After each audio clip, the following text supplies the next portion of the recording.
안녕하세요. 이 시간에는 HTML의 기본 구조에 대해서 살펴보도록 하죠. HTML의 기본 구조는 지금 보는 바와 같이 도큐 타입, HTML, 헤드, 바디로 이루어져 있는 구조를 얘기를 해요. 틀을 얘기하는 거죠.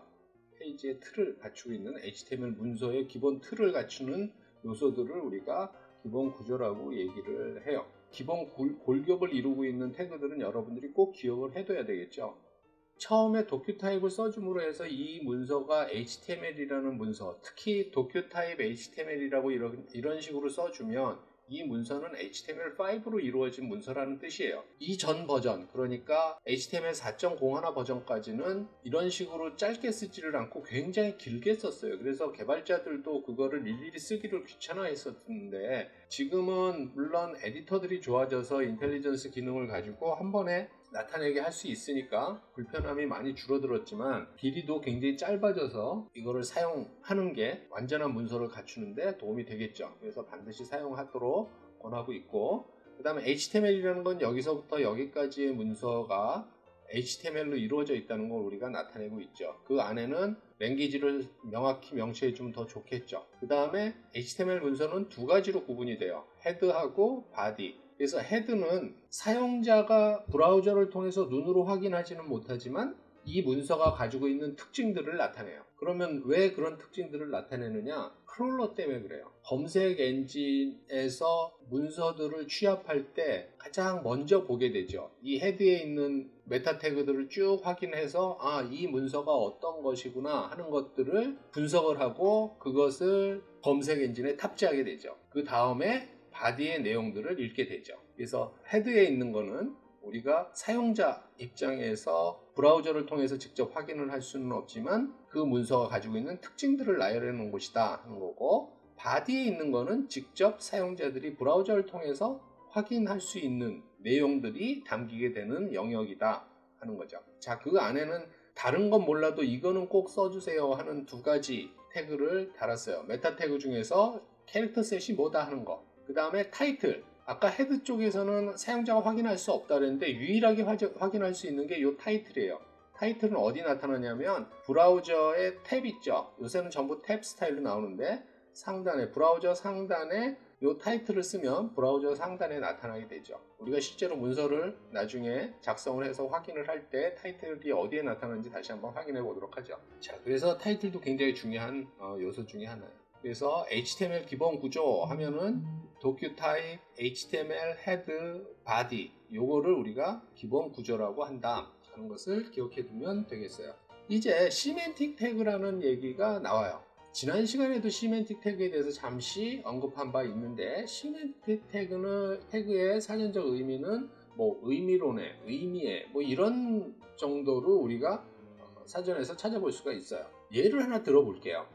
시멘틱 태그가 나오기 전에는 우리가 페이지의 구조를 설계할 때 디바이드 태그를 가지고 설계를 했어요. 그런데 전부 디바이드 태그로만 되어 있으면 이게 어떤 위치를 표시하고자 하는 요소인지를 알기가 굉장히 어렵죠. 그런데 푸터라든가 헤더라든가 어사이드라든가 어드레스라든가 이런 태그를 사용하게 되면 얘는 아래쪽에 위치하는 애구나, 얘는 주소를 나타내는구나 하는 것들을 우리가 바로바로 알 수가 있겠죠. 그래서 시멘틱 태그는 다음 두 가지 의미에서 중요하다고 볼 수가 있어요. 가장 중요한 거는 검색 사이트에서 사이트의 정보를 크롤링하기 쉽게 하기 위해서 사용한다. 물론 메타 태그도 그 역할을 하지만 그 내부의 내용들도 좀 더 정확하게 전달하기 위해서 사용을 한다 하는 거고, 두 번째 이유는 개발자의 코드 가독성. 개발자도 직접 눈으로 확인했을 때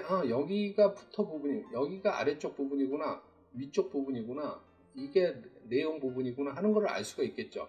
그래서 개발자들의 코드 가독성을 높이기 위해서도 시멘틱 태그가 의미가 있다 하는 얘기예요. 자, 그러면 시멘틱 태그를 가지고 바디를 어떻게 구성할 건지 하는 거죠. 시멘틱 태그라고 하는 태그들은 전부 이제 바디 쪽에 위치해서 사용하게 되죠. 자, 시멘틱 태그도 종류는 굉장히 많아요. 그런데 구조를 나타내는 태그 중에서는 지금 보는 것과 같이 6가지 태그들이 있어요. 지금 여기 구조를 나타내느라고 중복돼서 나타나는 게 있는데, 여기에 있는 헤더, 그 다음에 내비, 요건 내비게이션이죠. 그 다음에 article, section, aside, footer. 요 6가지예요. 이 6가지는 여러분들이 반드시 기억해 달라 하는 얘기예요. 그래서 기본 구조에서는 아까 위에 HTML의 기본 구조와 더불어서 시멘틱 태그의 기본 사용법을 여러분들이 알면 좋겠다는 거예요. 이 그림을 잘 기억하고 있으면 되겠죠. 그래서 하나하나씩 좀 설명을 해보면 헤더는 페이지 상단에 위치해요. 그래서 주로 로고나 타이틀이나 메뉴, 검색 뭐 이런 것들이 위치하겠죠. 그 다음에 푸터는 페이지 하단에 카피라이트라든가 주소, 뭐 서브 메뉴 뭐 이런 것들이 위치하게 되어 있고, 내비게이션, NAV라고 하는 태그, 내비게이션이죠. 메뉴를 나타내요. 뭐 메뉴는 메인 메뉴만 있는 게 아니라 뭐 사이드바에 있는 서브 메뉴도 있을 수 있고, 푸터에 붙어 있는 메뉴도 있고 여러 가지 종류가 있겠죠. 거기에 어떤 메뉴든 전부 내비를 사용하게 되죠. 자, 아티클은 뭐냐? 하나의 주제를 포함시킬 수 있는 독립적인 요소라고 보면 돼요. 결국에는 한 페이지에 하나만 존재하게 되는 거예요. 대부분의 사이트에서는.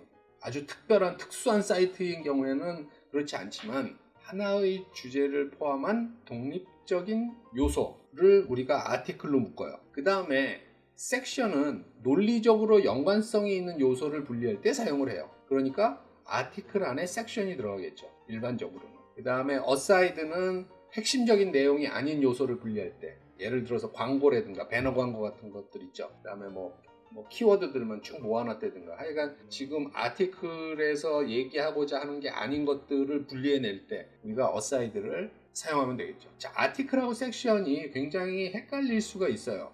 그리고 실제로 인터넷에 찾아보면 아티클과 섹션의 역할을 반대로 생각하는 사람들이 굉장히 많은 것을 알 수가 있어요. 자, 뭐냐면 아티클은 PPT에서는 스포츠용품 판매하는 회사를 중심으로 이렇게 했죠. 그래서 만약에 스포츠용품을 판매하는 회사의 사이트를 개발하고 있어요. 그런 경우에 메뉴가 쭉 있겠죠. 무슨 회사 소개, 상품, 서비스, 뭐 연락처 뭐 이런 식의 메인 메뉴가 쭉 있겠죠. 그 중에 상품이라고 하는 메뉴가 있어서 그거를 클릭하고 들어갔다고 생각을 해보세요. 그러면 상품 페이지에는 어떤 게 위치를 할까요? 스포츠용품 판매 회사니까 운동화니, 운동복이니, 축구공이니, 탁구공이니 뭐 이런 것들이 쭉 있겠죠. 그거는 이 회사에서 제공하는 상품이라고 하는 독립적인 주제를 가지고 있죠. 독립적인 하나의 주제. 회사 소개가 아닌 상품이라고 하는 주제를 가지고 있죠.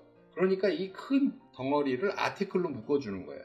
이 큰 덩어리를 아티클로 묶어주고 그 페이지 안에는 운동화도 있고 운동복도 있고 축구공도 있어요. 이거를 각각 분리해 줘야 돼요. 그러려면 어떻게 해요? 또 아티클로 묶는 게 아니라 그때는 상품이라는 아티클로 하나를 큰 덩어리를 묶었다면 그 안에 있는 세부적인 거는 섹션이라고 하는 작은 덩어리로 묶어주는 거예요. 이렇게 하면 이해가 가겠죠.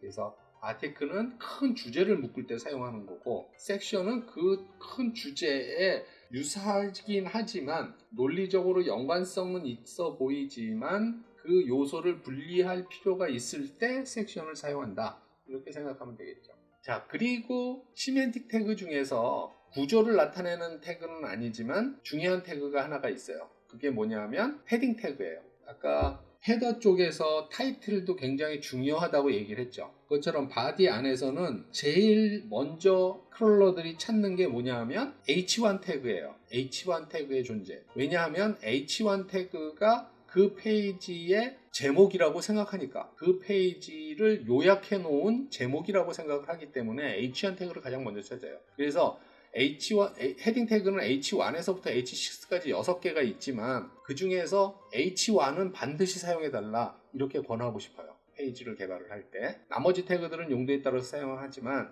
H1 태그는 가급적이면 사용해달라. 반드시. 가급적이면이 아니라 반드시 사용해달라. 그러면 사용한 만큼 SEO에 유리하게 된다는 얘기죠. 그거 말고도 이제 뭐 어드레스라는 태그도 있고 뭐 여러 가지 태그가 있어요. 그래서 하나씩 해 나가면서 여러분들이 가능하면 많은 시멘틱 태그를 사용하면 본인이 개발한 페이지가, 본인이 개발한 사이트가 노출 빈도가 점점 더 늘어나게 된다. 노출 빈도를 늘리는 데 도움이 된다. 이렇게 생각하면 될 것 같아요. 자, 그래서 처음 우리가 얘기했던 HTML 기본 구조에다가 바디 쪽에 시멘틱 태그를 통한 그 바디 내부의 구조를, 시멘틱 구조를 이렇게 같이 합쳐 놓은 거예요. 그래서 우리가 앞으로는 새로운 페이지를 만듭시다 라고 얘기를 하면 여기서부터 여기까지는 기본적으로 말을 안 해도 17라인 정도 되죠. 요거는 기본적으로 세팅을 해놓고 그 다음부터 들어가는 걸로, 기본적인 골격이 이렇게 된다 하는 것들을 여러분들이 꼭 기억해 줬으면 하는 거예요. 자, 지금까지는 이론 수업만 있었어요. 그런데 오늘 기본 구조서부터 이제 하나씩 만들어가기 시작할 텐데, 그래서 앞으로 실습이 이루어지면 해야지 되는 일들이에요. 그 리스트야. 그래서 제일 처음에, 요거는 제일 처음에 한 번만 하면 되겠죠. 로컬하고 리모트는 GitHub가 되겠죠. 그래서 자기 PC, 개발 PC하고 GitHub에다가 저장소를 만들어주는 일을 해야지 되겠죠.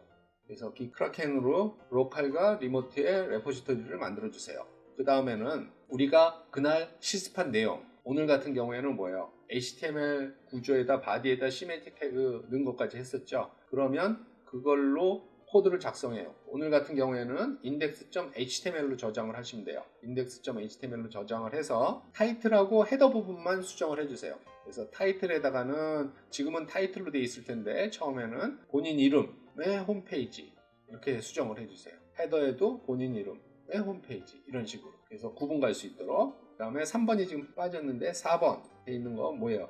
readme.md라고 하는 마크다운 랭귀지로 구성된 파일이 있었죠. 그거를 수정을 해주시면 돼요. 뭐 어떤 내용으로 수정하냐? 오늘 공부한 내용을 간단히 요약해서 수정을 해주시면 돼요. 그 다음에 기크라켄으로 커밋을 하고, 그 다음에 GitHub에다가 푸시해주고, 다음에 FTP 파일질라 우리가 설치를 했었죠. 파일질라로 무료 호스팅 받은데 다텀이면 다텀에다가 업로드를 해주시고, 그 다음에 업로드가 잘 됐는지 브라우저에서 한번 확인하고, 요게 여러분들이 해야지 될 일이에요. 앞으로는 계속 요거를 따라갈 거예요. 1번만 빼고는, 1번은 오늘 한 번만 해놓으면 그 다음부터는 계속 그 레포지토리를 사용하게 될 테니까 1번은 오늘만 하면 되는 거지만 나머지들은 그날 매번 실습한 내용들을 정리를 해야지 되겠죠. 익숙해질 때까지는 계속 실습 영상에서도 똑같은 방법을 보여주긴 할 거예요. 그래서 익숙해지도록 꼭 이 강의뿐만이 아니라 다른 개발을 할 때도 마찬가지로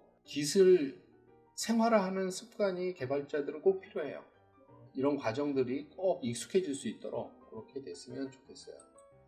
자, 그래서 우리가 오늘 간단하게 HTML 구조를 가지고 인덱스 파일을 만들었고, 그 인덱스 파일을 GitHub에다가도 푸시를 해놨고, 그 다음에 웹에도 올려가지고 우리가 확인을 했어요. 자, 이 인덱스 파일을 가지고 앞으로 무엇을 해 나갈 거냐 하면 원페이지 사이트를 만들 거예요. 원페이지 사이트는 트렌드이기도 한데, 이제는 웹사이트가 아주 특수한 사이트를 제외하고는 회사 소개 사이트라든가 브랜드를 알리기 위한 사이트 같은 경우에는 뎁스가 깊은, 그러니까 메뉴가 계속 클릭해서 들어가야 되는 사이트보다는 한 페이지에서 모든 걸 보여주려고 해요. 스크롤이 예전에는 안 좋은 웹사이트 구성 중에 하나였어요. 스크롤을 많이 한다는 게. 그런데 모바일이 나오면서는 오히려 메뉴를 선택해서 뎁스 있는 페이지를 보는 것보다는 스크롤해서 보는 게 좋아졌어요. 그러다 보니까 지금 원페이지 사이트들이 많이 각광을 받고 있죠. 그래서 우리도 원페이지 사이트를 만들 거예요. 원페이지 사이트를 만들면서 필요한 태그들을 공부하고 필요한 CSS를 공부할 거예요. 자바스크립트도 마찬가지고 우리가 프레임워크도 사용을 할 거예요. 이번 강좌에서는 처음부터 그냥 개발을 할 거예요. 물론 강의를 듣는 사람들 중에는 HTML을 전혀 모르거나 처음 접해봤거나 아니면 공부는 해보긴 해왔었는데 잘 모르거나 뭐 여러 사람들이 있을 거예요. 그런데 어떻게 느닷없이 사이트를 개발을 하느냐? 천천히 하나씩 쌓아나가는 형태로 할 거기 때문에 누구나 쉽게 따라올 수가 있어요. 충분히 따라올 수가 있어요. 한 가지 단점이 있다면, 그러다 보니까 모든 태그들, 모든 CSS 요소들을 다 다루지는 못할 거예요. 이 사이트를 개발하는 데 필요한 요소들만 우리가 공부하게 되겠죠. 그 이외에 꼭 필요하다고 하는 것들은 사이트 설계와 상관이 없더라도 사이트의 내용으로서 우리가 다루긴 하겠지만, 그래서 이 과정을 통해서 여러분들이 프론트엔드 개발의 기본적인 내용들을 이해를 하는 시간으로 삼았으면 좋겠다는 얘기예요. 자, 오늘 이 시간에는 HTML 기본 구조에 대해서 살펴봤어요. 수고하셨습니다.